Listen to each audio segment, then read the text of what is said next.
आज आश्विन 3 गते 5औं संविधान दिवस हामी नेपालीहरूले देशभित्र र बाहिरका सबैले मनाउँदैछौँ। सबभन्दा पहिले त म संविधान दिवसको यो उपलक्ष्यमा देशभित्र रहनुभएका र देश बाहिर रहनुभएका सम्पूर्ण नेपाली दिदीबहिनी दाजुभाइहरूमा हार्दिक बधाई र शुभकामना व्यक्त गर्न चाहन्छु। संविधान निर्माण प्रक्रिया र त्यसमा पनि संविधान सभाबाट संविधान निर्माण प्रक्रिया आफैमा पनि एउटा ऐतिहासिक महत्त्वको राजनीतिक परिघटना हो। त्यसमा नेपालमा 2007 साल खास गरी राणाशाही विरोधी आन्दोलनको क्रममा संविधान सभाबाट संविधान निर्माणको कुरा उठ्यो, तर त्यो व्यवहारमा आउन सकेन। लामो समयको सङ्घर्ष र खास गरी ऐतिहासिक जनयुद्ध, 12 बुँदे समझदारी र ऐतिहासिक जनआन्दोलनको संयोजनबाट नेपालमा संविधान सभाको निर्वाचनको नेपाली जनताको सपना पुरा हुने अवस्था बन्यो। यद्यपि त्यो पनि निकै जटिल र चुनौतीपूर्ण ढङ्गले अगाडि बढ्यो। पहिलो संविधान सभा सफल भएन र दोस्रो संविधान सभाबाट सङ्घीय लोकतान्त्रिक गणतन्त्रको संविधान निर्माण भयो। यो आफैमा मौलिक, आफैमा गम्भीर र दूरगामी महत्त्वको परिघटना हो। आज हामी सङ्घीय लोकतान्त्रिक गणतन्त्रको संविधानमा लिपिबद्ध भएका विचार, भावना र मान्यताहरूलाई व्यवहारमा उतार्ने प्रक्रियामा छौँ। यो ठुलो राजनीतिक परिवर्तनको एउटा युगान्तकारी परिवर्तनको, किनकि राजतन्त्रबाट गणतन्त्रतामा, एकात्मकताबाट सङ्घीयतामा, समावेशिता र समानुपातिकतामा, त्यसपछि धर्मसापेक्षताबाट धर्मनिरपेक्षतामा जाने कुरा एउटा युगान्तकारी राजनीतिक परिवर्तनको द्योतक हो। र यो प्रक्रियाको अपेक्षा के हो त भने नेपाल राष्ट्रको अझ बृहत्तर एकता, यसको राष्ट्रिय स्वाधीनता र आत्मसम्मानको वृद्धि, सुदृढीकरण र नेपाली जनताको समृद्धिको आकाङ्क्षा। नेपाली जनता सबै खाले शोषण, उत्पीडन, विभेद, अन्याय, अत्याचारबाट मुक्त एउटा नयाँ समाज निर्माणतिर जाने यसको अपेक्षा हो। 5 वर्षको हाम्रो अनुभव, यद्यपि यो 5 वर्ष इतिहासको मूल्याङ्कनको दृष्टिकोणले लामो अवधि होइन, तर फेरि पनि यसले के सङ्केत गर्छ भन्ने कुरा महत्त्वपूर्ण पक्कै पनि हो। यो 5 वर्षमा संविधान घोषणा भयो अनि निर्वाचनको एउटा ऐतिहासिक प्रक्रियाको कुरा थियो, किनकि संविधान घोषणा भएपछि पनि निर्वाचन सम्पन्न हुने हो कि होइन भन्ने प्रश्न थियो। किनकि संविधान घोषणापछि देशका केही भागमा, मुख्यतः तराई मधेसमा आन्दोलनको र असन्तुष्टिको स्थिति थियो।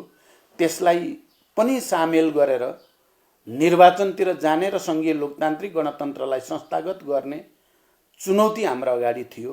हामीले त्यसलाई पार गऱ्यौँ। मलाई खुसी र गर्व पनि छ कि संविधान सभाको निर्वाचनमा देशलाई लैजानको निम्ति मेरै नेतृत्वमा सञ्चालित जनयुद्ध अनि त्यसपछि 7 राजनीतिक दल र तत्कालीन नेकपा माओवादीले गरेको 12 बुँदे समझदारी र ऐतिहासिक जनआन्दोलन हुँदै देश अन्ततः संविधान सभामा गयो। देश अन्ततः सङ्घीय लोकतान्त्रिक गणतन्त्रको घोषणा गर्ने ठाउँमा आइपुग्यो। यो कम गौरवको कुरा होइन आम नेपालीको लागि र त्यसको निम्ति अनवरत सङ्घर्ष गर्ने र त्यसको नेतृत्व गर्ने पात्रको हैसियतले मलाई एउटा गर्वको अनुभूति पनि हुन्छ।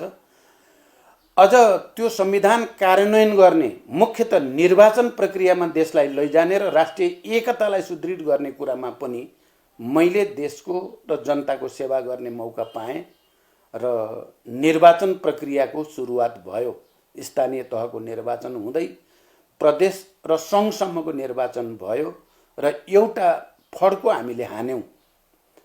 त्यसपछि नेपाली जनताले चाहेको राजनीतिक स्थायित्व र आर्थिक विकास, समृद्धि, सामाजिक न्याय सबै उत्पीडित वर्ग, जाति, क्षेत्र, लिङ्ग, समुदायले समानताको अनुभूति गर्ने प्रक्रियाको आवश्यकता थियो र पक्कै पनि हामीले गठबन्धन, वाम गठबन्धन गरेर निर्वाचनमा जाने र कम्युनिस्टका दुई ठुला घटकहरूको एकता गरेर देशमा कम्युनिस्ट पार्टीको नेतृत्वमा बहुमतको सरकार बनाउने प्रक्रियाको नेतृत्व गर्ने अवसर पनि मलाई जुर्यो। यो पनि आफैमा ऐतिहासिक महत्त्वको कुरा हो र नभन्दै नेपाली जनताले त्यो गठबन्धनलाई र पार्टीको यो एकतालाई सहस्र स्वीकार गर्यो, भरोसा गर्यो। हामीले अघि सारेको घोषणापत्र र त्यहाँ व्यक्त विचार भावनाहरूलाई नेपाली जनताले विश्वास गर्यो र झन्डै 2/3 बहुमतको दिएर हामीलाई राजनीतिक स्थायित्व र समृद्धिको नेतृत्व गर्ने अवसर प्रदान गर्यो। म नेपाली जनताको यो विवेकप्रति नतमस्तक हुन चाहन्छु र जनताप्रति हार्दिक बधाई र शुभकामना फेरि पनि व्यक्त गर्न चाहन्छु। साथसाथै यो बीचमा संविधानले निर्दिष्ट गरेका, चाहे त्यो मौलिक अधिकारसँग सम्बन्धित होस् या स्थानीय तह, प्रादेशिक तह र सङ्घीय संरचनासँग सम्बन्धित अनगिन्ती तपाईको ऐन बनाउने आवश्यकता थियो र कम्युनिस्ट पार्टीको नेतृत्वको यो सरकारले समयमा नै त्यस खालका ऐन बनाउने, अन्तर्राष्ट्रिय सम्बन्धहरूलाई सहज बनाउने, खास गरी छिमेकीहरूसँगको सम्बन्धलाई सुदृढ गर्ने कुरामा ध्यान पक्कै पनि दिएको छ।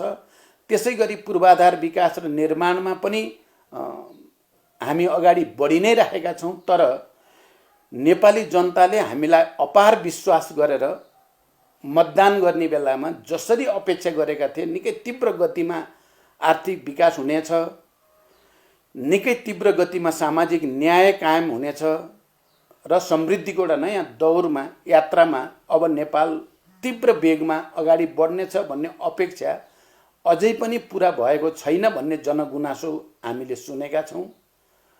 धेरै उतार चढावहरू पनि यसबीचमा भए। एकातिर स्वयं सरकारको नेतृत्व गर्ने पार्टीभित्र बहस विवादका कुरा, अर्कोतिर देश र दुनियाँमा, संसारमा नै कोभिड-19 कोरोना भाइरसको महामारीका कारण एउटा अप्ठ्यारो र जटिल परिस्थिति पैदा भयो।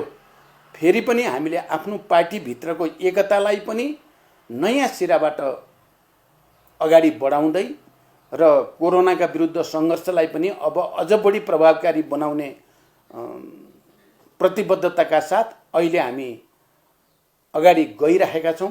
संविधान दिवसको यो 5औं वर्षको उपलक्ष्यमा म आउने दिन, अब हाम्रो पार्टीको नेतृत्वको सरकारको झन्डै 2.5 वर्ष समय अझै बाँकी छ। यो 2.5 वर्षमा जनताले अपेक्षा गरे अनुसार अझ व्यापक रूपमा विकास परियोजनाहरू अगाडि बढ्नेछन्। अझ राष्ट्रिय एकता र राष्ट्रिय स्वाधीनता अझ सुदृढ हुँदै जानेछ, किनकि राष्ट्रिय स्वाधीनताको दृष्टिकोणले, राष्ट्रिय एकताको दृष्टिकोणले यो बीचमा केही ऐतिहासिक कामहरू पक्कै पनि भएका छन्। हाम्रो सिमानाका समस्या समाधान गर्ने सन्दर्भमा हाम्रो भूगोललाई हामीले आफ्नो नक्सामा आबद्ध गरेर त्यो भूगोल फिर्ता गर्ने सङ्कल्प नेपाली जनताले, नेपालका सबै राजनीतिक दलहरूले, नागरिक समाज, बुद्धिजीवी सबैले पनि सङ्कल्प गरेको स्थिति छ। यो पक्कै पनि भोलिका दिनको लागि एउटा सुखद सङ्केत यसभित्र छ। त्यसकारण संविधान दिवसको यो ऐतिहासिक अवसरले हामी सबै नेपालीमा एकताको, शान्ति र समृद्धिको एउटा नयाँ सङ्कल्प लिने दिनका रूपमा यो अगाडि बढ्नेछ भन्ने म विश्वास व्यक्त गर्न चाहन्छु। त्यसै गरी राष्ट्रिय एकता, राष्ट्रिय स्वाधीनता, राष्ट्रिय आत्मसम्मानको अभिवृद्धि गर्न पनि संविधान दिवसको यो अवसरले हामी सबैलाई मद्दत गर्नेछ भन्ने विश्वास पनि म व्यक्त गर्न चाहन्छु।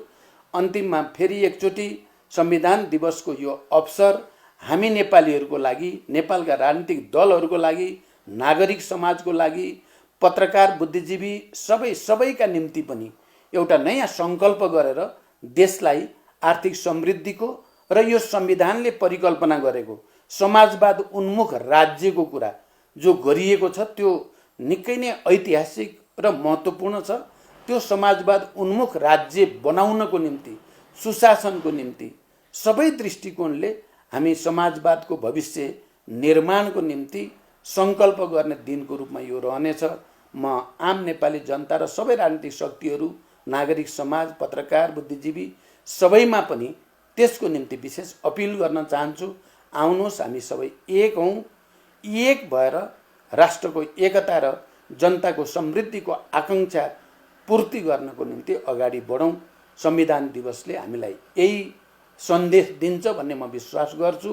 र यसको साथसाथै हामी सङ्घीय लोकतान्त्रिक गणतन्त्रको संविधानको 5औं वार्षिक दिवस मनाउँदै गर्दा यसका निम्ति त्याग, तपस्या र बलिदानका कीर्तिमान कायम गर्ने ती हजारौं शहीदहरू, हजारौं बेपत्ता योद्धाहरू अनि घाइते अपाङ्ग हजारौं क्रान्तिकारीहरू र नेपाली जनताका असल छोराछोरी सबैप्रति म हार्दिक श्रद्धाञ्जली र सम्मान व्यक्त गर्न चाहन्छु र उनीहरू सबैका परिवारजनप्रति हार्दिक संवेदना प्रकट गर्न चाहन्छु। संविधान दिवसले हामीलाई अझ अगाडि बढ्न, सामाजिक न्याय सहितको नयाँ समाज निर्माण गर्न उत्प्रेरणा दियोस् भन्ने कामना गर्दछु। धन्यवाद।